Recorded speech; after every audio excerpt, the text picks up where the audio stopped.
Hi guys, welcome to my YouTube channel. My name is Angel in case you're joining for the first time. And in today's video, I'll be showing you how I made the beautiful afro hair on my hair. You will be needing your needle pin, a black thread, a wig cap, and kinky attachment. So I'm using the Darling Kinky attachment, and you can see how that looks from the pack. So first thing you do is to detangle it, remove the bands that they used on them, stretch it out so you get the full length of the hair before you start. I like collecting rubbers. It reminds me of when I was a child. Next is to fix your thread in the needle and get them ready for use. Yeah, I picked this headband because it has a strong grip and I won't have to do a lot of things. So first thing you have to do after stretching out your hair is to cut according to the length you want it. This is going to be an afro hair and I want it short, so I'm cutting them in smaller pieces depending on how you want it. You can make them longer if you want. So next I'm going to do is to fix my thread on it. I would have to secure it first before I start sewing it in. And on the band, I'm making sure that I don't sew it on the rubber that is going to hold the band, that is going to hold the wig, so it doesn't lose its stretchiness. So next thing I'm going to do is to grab a piece of my kinky attach and secure it on the wig cap. You can just take your time because I'm starting from the band area, so you have to make sure you don't mistakenly sew in the needle into the hairband, because once you do that, it's going to stop it from being stretchy, and that is going to be a problem.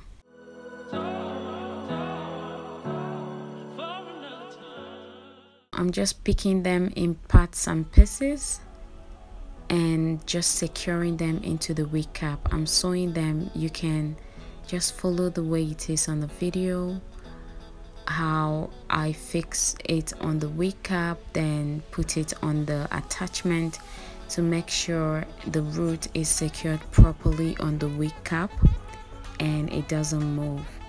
You can do this twice. You can attach it twice just to make sure that you sewed it in properly, just like I'm doing now. This is actually my first time making a wig actually, so I'm a bit slow and I'm just taking my time. I didn't watch any tutorial on this before I started, so I'm just doing abracadabra on top of it and hoping it works out.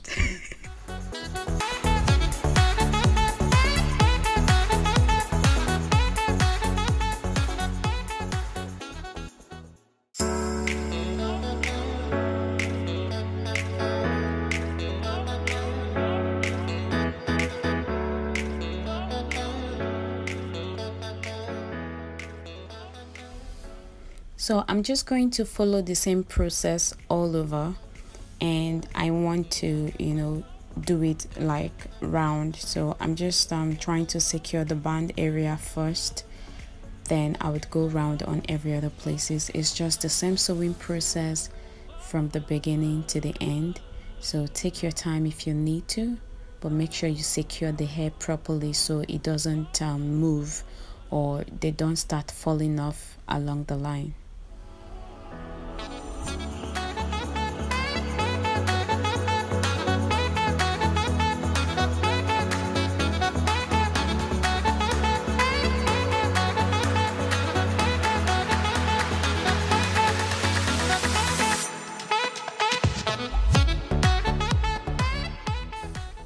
You can see what it looks like. I'm almost done securing the band area, so I ran out of the ones I already cut and I just have to cut some more because I don't want them falling around everywhere, so I cut as I go.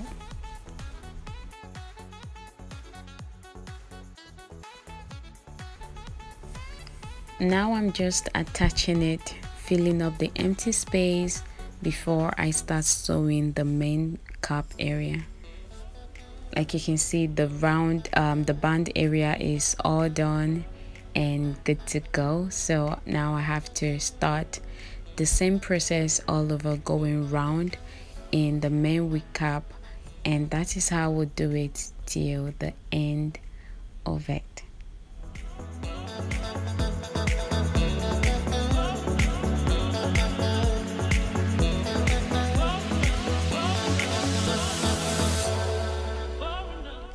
Trust me, this can actually get really tiring because I'm not a fan of doing the same thing all over and again. So it can get really tiring. Just take your time. I mean, it's my first time actually making a wig, so it was I was amazed feeling doing it, you know, excited to see what it's going to look like at the end, and tired at the same time.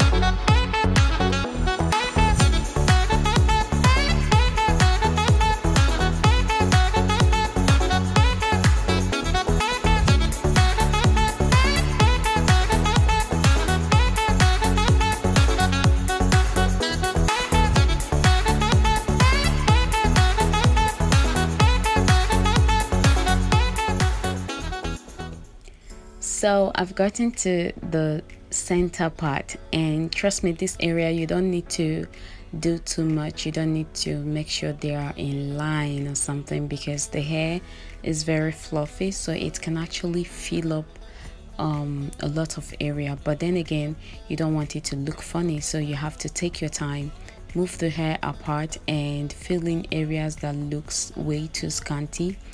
Add more hair if you need to. If you notice, like, I increased the piece that I fix on because I want it to be fluffy.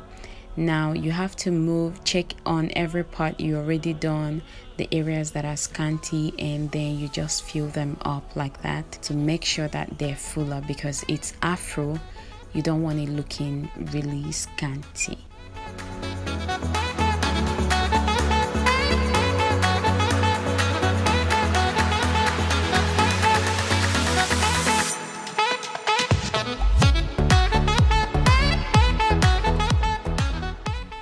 So this is what the inside looks like. It's a bit rough and very organized in there, but then we move. So next thing I'm doing is to trim off the excesses. When you're done, that is when, you know, the main work begins. Trim off, and I'm not just chopping off a big chunk of a particular part. I'm just using my hand to stretch them out so I can trim off the excesses, the parts that are not supposed to be there, because I want to be able to have a hair that looks really natural and organized, and Afro that looks natural and organized. So I'm just taking my time, use my hand to stretch out the parts and then trim them off.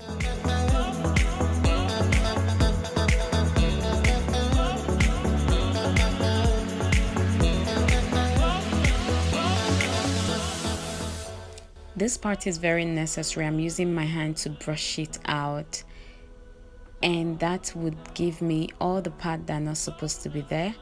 They would be all out on the top, and then I'm just going to keep trimming it until I get the perfect length or the perfect Afro that I want. So I'm just trimming out all the excesses, cutting off everything that don't need to be in this gathering, because I don't want to look like a mad woman when I'm wearing it.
so this is the final look, the hair that I showed you. So let me know if you would try it or if you would like to purchase it. I'll make it available for you at a very affordable price, or you can make it yourself the way I showed it in the video. Thank you so much. Let me know what you think about the hair in the comment section, and please subscribe, like, comment and share. Thank you very much, and stay tuned.